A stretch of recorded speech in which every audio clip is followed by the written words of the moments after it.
Bienvenue dans cette entrevue pro. Je propose dans ces courtes vidéos de répondre aux questions les plus fréquentes qui me sont posées lors de mes accompagnements. Si vous-même souhaitez que j'aborde un sujet, n'hésitez pas à me laisser un commentaire ou à me contacter. Aujourd'hui, j'aborde un questionnement fréquent chez les porteurs de projets ou les personnes qui cherchent à s'orienter, mais qui s'assimile surtout à une grande inquiétude, l'incertitude du résultat. Et si ça ne fonctionnait pas? Si ce n'était pas fait pour moi? Si je n'y arrivais pas?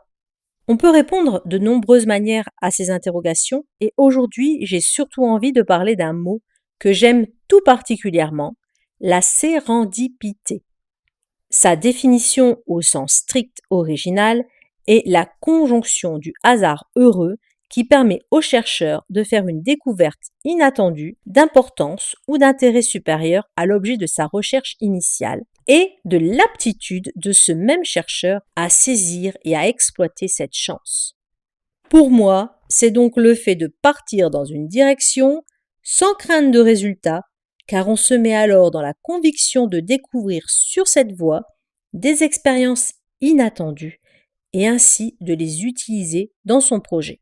J'aime beaucoup rappeler d'ailleurs que dans la vie, ce qui est souvent perçu comme des échecs n'est en fait qu'un apprentissage, une expérience sur laquelle s'appuyer pour construire la suite du voyage. Rien n'est perdu, ni le temps, ni l'argent, si on sait comprendre le sens de l'épreuve ainsi traversée. Si au début d'un projet, on parle beaucoup d'anticipation, de prévision des ressources humaines et matérielles, des différents éléments à mettre en place, il y a toujours une place pour la sérendipité. On parle alors d'opportunités à saisir ou de menaces à prendre en considération. On ne peut à l'avance imaginer ce que cette aventure nous réserve. Il est donc préférable de partir confiant en se disant que toute expérience est bonne à prendre et qu'au contraire, le chemin réserve donc beaucoup de surprises et de trésors à saisir. Alors oui, se lancer dans une voie, engager un projet peut faire peur. C'est pourquoi il est parfois souhaitable de se faire accompagner ou de s'entourer de personnes dans différents domaines pour cadrer et établir la gestion des risques de ce voyage. Mais il faudra accepter que tout n'est pas prévisible. D'ailleurs, un bon entrepreneur est celui qui sait rebondir face aux difficultés et qui sait saisir les opportunités.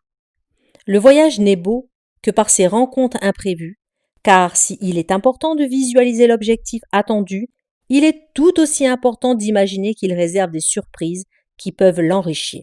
La sérendipité est pour moi un moteur de mon accompagnement, car chaque fois que j'accompagne, je ne sais pas où cela va nous emmener. Le voyage est donc chaque fois différent, beau, plein de rebondissements et d'expériences inattendues. Je vous invite donc à expérimenter, vous lancer et surtout accepter les déviations que vous rencontrerez sur le chemin vers la réussite, car elles ne sont pas là par hasard.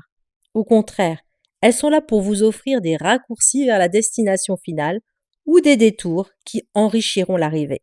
Je vous souhaite donc une belle aventure et un beau voyage.